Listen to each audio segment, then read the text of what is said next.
একটা আমাদের নাবালক বাচ্চার নৃশংস খুন হয়। আমি তার পরিবারের সঙ্গে মিট করলাম। ডিজিপি সাহেব ছিল, ডিএম সাহেব ছিলেন, আমাদের জেলা প্রেসিডেন্ট মনোরঞ্জন জোরদার ছিলেন, এমএলএ দেবাশিস ধর ছিলেন। ওর পরিবারকেও আমরা আজকে একটু সাহায্য করলাম এবং ওর বাড়ির একটা ছেলেকেও আমরা একটা পুলিশকে এসপিকে রিকোয়েস্ট করেছি সিভিক ভলেন্টিয়ার একটা চাকরি দেওয়ার জন্য। 10 লক্ষ টাকা আমরা সিএম রিলিফ ফান্ড 6 জনের নামে অভিযোগ করেছিল, 5 জন অ্যারেস্ট হয়েছে। তারা বিচার চান, আমরা বিচার দেওয়ার ব্যবস্থা করি। এই পরিবারটাকে আমরা 10 লাখ টাকা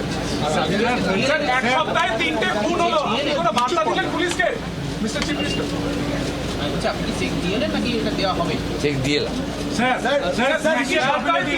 আমরা প্রতিশ্রুতি দিই না, পূরণ করি। 3টে ভিন্ন কারণ রয়েছে, তার জন্য পুলিশ আছে, কাজ করছে। আগে তো আসামি ধরা পড়তো না, বাংলাদেশে পালিয়ে যাওয়ার সুযোগ দেওয়া হতো। নেপাল হয়ে ভানুয়াতেও তো কেউ কেউ চলে যেত। এখনকার পুলিশ তো কয়েক ঘন্টার মধ্যে ব্যবস্থা নেয়, অ্যাকশন নেয়।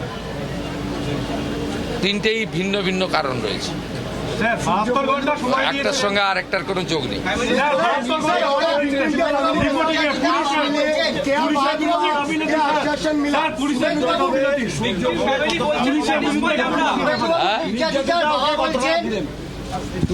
পরিবার থেকে জেনে নেবেন, সরকার তার দায়িত্ব পালন করেছে। ওর বাবার মুখ থেকে শুনে নেবেন।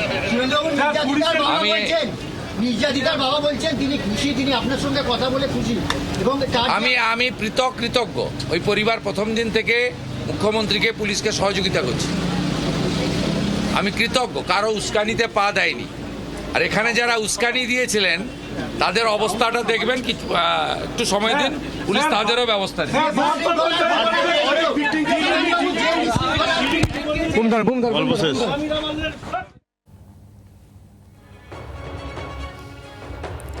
পুলিশের কাজ করছে, যা যা পদক্ষেপ করার পুলিশের সে সমস্ত পদক্ষেপ করা হবে।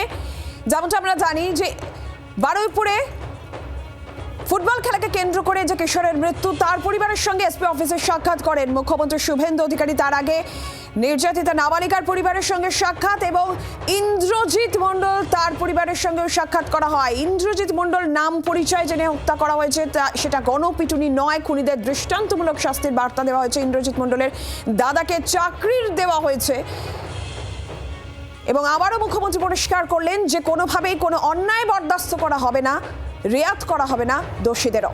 কথা বলে আমাদের সঙ্গে অনবাংশু রয়েছেন, আমাদের প্রতিনিধি অনবাংশু। এই পরিবারকেও সাহায্যের হাত বাড়িয়ে দিলেন মুখ্যমন্ত্রী, 10 লক্ষ টাকা ক্ষতিপূরণ এবং চাকরির আশ্বাস দেওয়া হলো। একদমই, দেখো যার বক্তব্য এটাই যে আমরা খালি প্রতিশ্রুতি দিন আমরা কাজ করি। তাই এই পরিবার যেহেতু নাবালক পরিবার, সন্তান হারিয়েছে, সেই কারণে তারা কিন্তু কষ্টে আছেন। সে কারণে অ্যামাউন্টটা 10 লক্ষ টাকা চেক তুলে দেওয়া হয়েছে, দেওয়া হবে না, তুলে দেওয়া হয়েছে। এবং এসপিকে বলা হয়েছে চাকরি দেওয়ার জন্য পরিবারকে, এটা আশ্বাস দিয়েছেন মুখ্যমন্ত্রী। একই সঙ্গে তিনি এটাও বলেছেন যারা উস্কানি দিচ্ছেন তাদের কি অবস্থা হয় দেখুন, খুব সময় দিন।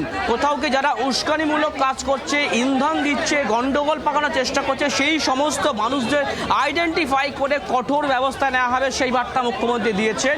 এবং তিনি তুলে ধরে দিলেন রেফারেন্স পূর্ববর্তী পুরনো কথাগুলো, যেটা আমরা বলছিলাম অভিযুক্ত পালিয়ে যায়, সুযোগ পেয়ে যায়, সেই সুযোগ কিন্তু এবার দেওয়া হবে না, কুইক রেস অ্যাকশন নেওয়া হবে। সুতরাং যে বার্তা পুলিশকে দেওয়া হয়েছে, অপরাধ সংগঠিত হলেই কুইক অ্যাকশন নাও, যাতে কোনোভাবে অভিযুক্ত পালিয়ে যেতে না পারে, সেই বার্তা দেওয়া হয়েছে।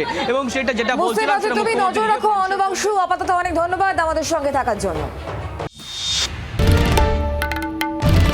বাংলার আওয়াজ, বাঙালির আবেগ, জি 24 ঘন্টা।